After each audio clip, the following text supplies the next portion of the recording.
എല്ലാ മാധ്യമങ്ങളും ഒരുപോലെ പോലീസ് സേന ഇപ്പോ പിടിക്കപ്പെടുന്നതാണോ എന്നുള്ള രൂപത്തിലായിരുന്നല്ലോ. 38 മണിക്കൂറാണ്. ഞങ്ങൾ വിചാരിച്ചത് ഒരു 48 മണിക്കൂറിനുള്ളിൽ പിടിക്കപ്പെടുന്നത് ഞങ്ങൾക്കും എല്ലാവർക്കും ഉണ്ട്. കാരണം ജനങ്ങൾ അതുപോലെയാണ് നിന്നത്. സ്വാഭാവികമായിട്ടും 8 മണിവരെ മാധ്യമങ്ങളിൽ എന്താ വന്നത്? ഈ പ്രതിയെ പിടിക്കാൻ കഴിഞ്ഞില്ല, ചെന്താമര എവിടെയാണെന്നുള്ള ചോദ്യമാണ് ചോദിച്ചത്. ഇപ്പോ ഇതേ മാധ്യമങ്ങൾക്ക് മുന്നിൽ തന്നെയല്ലേ പോലീസ് പിടിച്ചത്.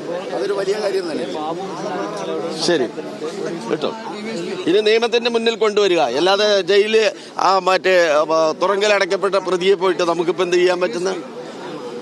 അത് വേറെ.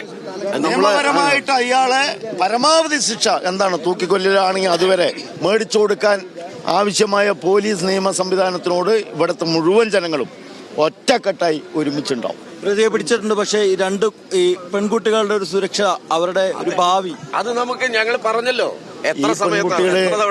പെൺകുട്ടികളുടെ സുരക്ഷ ഇന്ന് ഉച്ചക്ക് പോലും പറഞ്ഞാണല്ലോ, നമ്മൾ സംസാരിച്ചാണല്ലോ. ഞങ്ങൾ നാട്ടുകാരെ ഏറ്റെടുക്കാൻ ആ കുട്ടികൾക്ക് ഒരു പോറൽ പോലും ഏൽക്കാതിരിക്കാൻ 24 മണിക്കൂറും കണ്ണിൽ എണ്ണ ഒഴിച്ച് കാത്തിരിക്കാൻ ഞങ്ങൾ പറഞ്ഞതാണ്. വീണ്ടും അത് തന്നെയാ പറയും.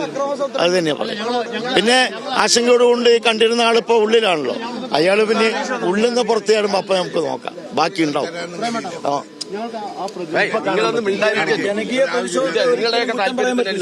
പറ്റില്ല. പക്ഷെ അത് പറഞ്ഞ് നിയമ സംവിധാനത്തെ ആകെ വെല്ലുവിളിച്ച് സ്റ്റേഷൻ ആക്രമിച്ച് പ്രതിയെ കാണണം പറഞ്ഞാൽ അതിനും അംഗീകരിക്കാൻ കഴിയില്ലല്ലോ. അത്രയേ ഉള്ളൂ. ഇവരുടെ വികാരത്തെ ഒരിക്കലും തള്ളിക്കളയാൻ കഴിയില്ല. കാരണം അത്രയും വലിയ നാടിനെ നടക്കുന്ന കൊടും ക്രൂരകൃത്യമല്ലേ നടന്നത്. അതിന് ജനങ്ങൾക്ക് വികാരം ഉണ്ടായെന്ന് പറഞ്ഞാൽ അവരെ കുറ്റപ്പെടുത്താൻ കഴിയില്ല. പക്ഷെ അത് പറഞ്ഞ് നിയമ സംവിധാനത്തെ വെല്ലുവിളിക്കാൻ അതും പാടില്ല. നാളെയും നമ്മളെല്ലാം ഇവിടെ ഉണ്ടാവും. ഇതിനാവശ്യമായിട്ടുള്ള എല്ലാ വിധത്തിലുള്ള ഇടപെടലും ഉണ്ടാവും. അത്രയേ ഉള്ളൂ. ജനപ്രതിനിധികളടക്കം സ്ഥലത്ത് നെന്മാറ പോലീസ് സ്റ്റേഷനിൽ എത്തിയിട്ടുണ്ട്. കാരണം ജനരോഷം ഇപ്പോഴും അവിടെ ശക്തമാണ്. ജനങ്ങൾ ഇനിയും പിരിഞ്ഞു പോകാൻ തയ്യാറായിട്ടില്ല.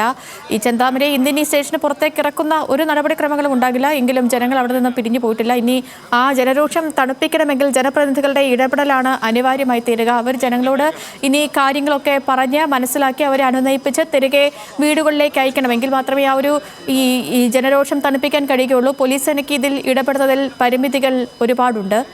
അപ്പോൾ ഈ CPM-ൻ്റെയും അതുപോലെ തന്നെ കോൺഗ്രസിൻ്റെയും നേതാക്കളൊക്കെ അവിടേക്ക് എത്തിയിട്ടുണ്ട്. അവരിപ്പോൾ മാധ്യമങ്ങളെ കണ്ട് സംസാരിക്കുകയായിരുന്നു.